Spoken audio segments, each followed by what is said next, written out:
नमस्कार, मैं हूं आपके साथ इश्तियाक अहमद और आप देख रहे हैं आर्य न्यूज। देश भर में सोमवार को बारिश से संबंधित घटनाओं में 16 लोगों की मौत हो गई है और वहीं 3 घायल भी हो गए और 4 अन्य के डूबने की आशंका है। और वहीं मौसम विभाग ने आने वाले दिनों में और बारिश की भविष्यवाणी की है। महाराष्ट्र के थाने जिले के कलवा इलाके में लगातार बारिश के कारण झुग्गी बस्ती पर एक विशालकाय पत्थर के लुढ़क कर गिरने से एक परिवार के 3 नाबालिगों सहित 5 सदस्यों की मौत हो गई। और वहीं रायगढ़ में 3 लोगों के डूबने की आशंका है, जबकि एक 4 वर्षीय बच्चे की पालघर में खुले नाले में गिरने से मौत हो गई है। और वहीं यूपी के सीतापुर में भारी बारिश के कारण मकान का एक बड़ा हिस्सा गिरने से एक महिला और उसके 2 साल के बेटे की मौत हो गई। और जबकि इस तरह की घटना में संभल जिले में 14 साल लड़के की मौत हो चुकी है और जबकि 3 अन्य लोग घायल हो गए हैं।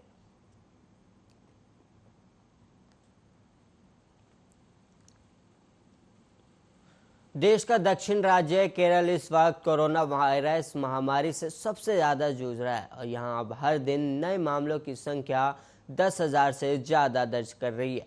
और वहीं केरल में कोरोना की रफ्तार बढ़ रही और इसका अंदाज़ा सिर्फ इस बात से लगाया जा सकता है कि राज्य में संक्रमण दर कई हफ्तों से 10% के आसपास थी, तो अब बढ़कर 11.08% हो गई है। और राज्य के स्वास्थ्य मंत्रालय के आंकड़ों के मुताबिक केरल में कोरोना के कुल मामलों की संख्या 31,70,868 है और जबकि पूरे देश में कोरोना की कुल मामलों की संख्या 3,11,44,229 है, यानी करीब 10.18% संक्रमण के मामले अकेले केरल से हैं। और देश के बाकी राज्यों की तुलना में केरल में इस समय कोरोना पॉजिटिविटी दर देश में सबसे ज़्यादा है और केरल में सोमवार को संक्रमण के 9,931 नए मामले सामने आए और जिसके बाद राज्य में संक्रमितों की संख्या बढ़कर 31,70,868 हो गई है। और वहीं राज्य में महामारी के कारण 58 और लोगों की मौत हो गई, जिसके बाद संक्रमण से मरने वालों की संख्या बढ़कर 15,408 हो गई है। और राज्य के स्वास्थ्य मंत्रालय ने जानकारी दी है कि पिछले 24 घंटों में 13,206 लोग संक्रमण से स्वस्थ भी हुए, जिसके बाद यहां संक्रमण मुक्त होने वाले लोगों की संख्या बढ़कर 30,33,258 हो गई है। और राज्य में फिलहाल 1,21,708 मरीजों का इलाज चल रहा है।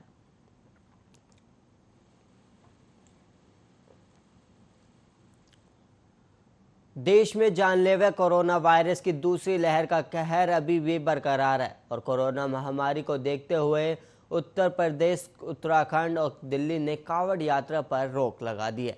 इस बीच आज दक्षिण राज्य केरल में बकरीद के लिए दी गई बाजार और दुकानें खोलने की छूट के मामले पर सुप्रीम कोर्ट में सुनवाई होगी। और केरल में इस समय कोरोना पॉजिटिविटी दर देश में सबसे ज़्यादा है। केरल में 3 दिन के लिए दी गई छूट का आज आखिरी दिन है और कोर्ट ने केरल सरकार को मामले पर जवाब दाखिल करने को कहा है। सुप्रीम कोर्ट की सख्ती के चलते इससे पहले यूपी सरकार ने कांवड़ यात्रा को दी गई अनुमति रद्द कर दी थी और वहीं याचिकाकर्ता ने इसे आधार बनाते हुए कोर्ट से मांग की है कि वे केरल सरकार से भी कहे कि बाजार खोलने का आदेश रद्द करें ताकि भीड़ के चलते कोरोना फैलने का खतरा न हो।